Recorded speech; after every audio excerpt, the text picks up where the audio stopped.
This is my list of the top 10 NBA players heading into the 23-24 NBA season. Number 10, Devin Booker. Many people look at Devin Booker as a great scorer who melts down in the playoffs when that is simply not the case. While he's an efficient scorer, his game has become more versatile. He demonstrated that he can cross the 7 assists per game threshold before Chris Paul's arrival. He has still been a solid playmaker even after, but doesn't have the same opportunity he used to. As the Phoenix Suns put a team around Booker that could compete for a title, his defensive numbers just became better. In his 21-22 campaign, his defensive win shares elevated to 3.3. That is just 0.5 win shares less than current Defensive Player of the Year Jaren Jackson Jr. While Booker's defensive win shares have come back down to earth this season, he is still a positive player on that end. Combining that with his average of 33.7 points and 7.2 assists in this year's postseason, Booker takes the 10th spot on this list. Number 9, Shai Gilgeous-Alexander. SGA broke out this season to an extent that nobody saw coming. His scoring increased all the way to 31 points while his efficiency has increased by multiple percentage points across the board. He was 4th in scoring this season, finishing ahead of stars like Giannis, Tatum, and Trae Young. He is also a great defensive player as he averages 1.6 steals and 1 block per game, which is 4th and 12th in the NBA respectively. His defensive win shares are also high at 3, which is extremely surprising considering his 32.8% usage rate. Despite his insanely efficient scoring and top-notch defense, Shai also somehow finds the time to play make for his teammates as he averaged 5.5 assists per game. For him to be higher on the list, he will have to do it again like all the stars ahead of him have. Number 8, Trae Young. This is my most controversial ranking, so hear me out.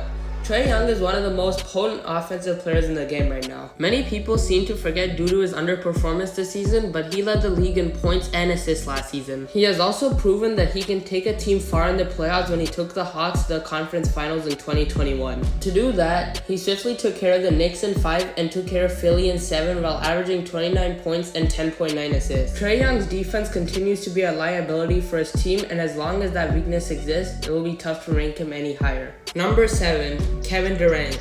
Even now, Durant is one of the most unguardable players in the NBA, which is proven by his 29-point average on 55, 40, and 90 splits. He is the only player in NBA history to shoot the rock that efficiently, and he is doing it at almost 30 points per game. As you might have noticed, defense is a recurring theme in these rankings, but it simply cannot be ignored as that is half of the game. While Durant isn't outstanding on defense, he is very capable of being great on that end of the floor when he tries. Considering KD is 34 years old and showing some signs of slowing down, he might not be that high on the list next year. Number 6, Jason Tatum. Tatum's finishing, slashing, and mid-range creation are among the best in basketball. When you watch Tatum, you can see just how much his playmaking has actually improved, and I don't believe it is accurately represented by his assist numbers. On top of that, he is one of the best perimeter defenders in the league with defensive win shares of 4.3. a number better than current deployed Triple J. While he may not be a better defender than Jaren, it definitely demonstrates how much of a monster he is on that end. If Tatum could elevate his play when it matters most in the postseason, he can definitely see himself higher on the ranking. Number 5, Joel Embiid. Embiid did everything for the 76ers in the regular season as he averaged 33 points and 10 rebounds for them on elite efficiency. On top of this, he is also a top 10 defender and a block machine with an average of 1 steal and 1.7 blocks while anchoring a top 3 defense. Because of his production on both ends of the floor, the NBA decided to present him with the League MVP award. The reasons why Joel Embiid isn't higher is because of his struggles while decision making when double teamed. Last year, Game 7 versus Atlanta is a perfect example as he spun towards John Collins and forgot to protect the ball, which led to Gallinari backtapping it, which gave Atlanta a 6-point lead. He also has a tendency of melting down in the playoffs when it matters. In these playoffs, he averaged 23.7 points on 43% from the field and 18% from 3. When it mattered the most in Game 7, Joel Embiid somehow got even worse, scoring 15 points and grabbing 8 boards. If he can produce at his regular season level in the playoffs, he is a top 3 player in the NBA. Number 4, Luka Doncic.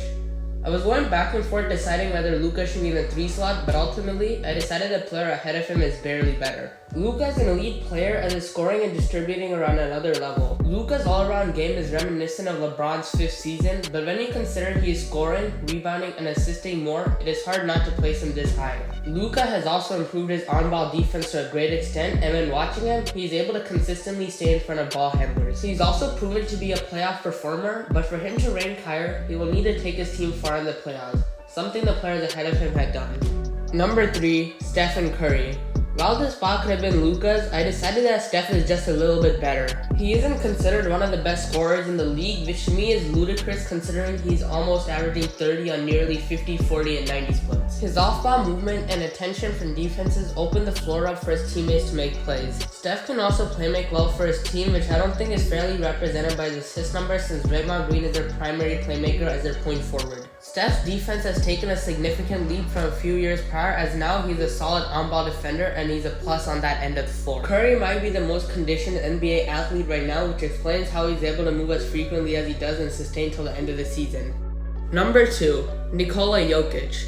The current NBA champion and Finals MVP just capped off one of the greatest postseasons in NBA history as he led every player in points, rebounds, and assists. While doing so, he dominated every team they played against with a postseason average of 30 points, 13.5 rebounds, and 9.5 assists. He also established that he's a great pick-and-roll defender, which was brought to light against Phoenix when he was expected to get burned. When the Joker drops on the pick-and-roll, his opponents managed to score 105.1 points per 100 possessions. To put that into perspective, he allows less points off picks than adverse top 15 defender Joel Embiid. He is right there with, in my opinion, the best player in the world, and it could really go either way. Number 1. Giannis Antetokounmpo. To put it simply, Giannis can do it all. He is adverse a top 5 offensive player and a top 5 defensive player. People seem to be writing Giannis off after a disappointing playoff series to the Miami Heat, but I would argue it isn't his fault. He was injured, which is why he missed the first 3 games in the series, and when he came in, he dropped a 26-point triple-double in Game 4 and a 38.20 rebound performance in Game 5. He is a force to be reckoned with on the offensive end, and on the defensive end, he can guard 1 through 5, defend the pick and roll, and anchor a defense. Ultimately, I gave Giannis the nod over Jokic because of his elite impact on both ends. That is my top 10 players list. What did you agree or disagree with? Who was snubbed? I look forward to hearing your answer in the comments down below. Please share the content to someone who might enjoy it. That's all for now, and I'll see you in the next video.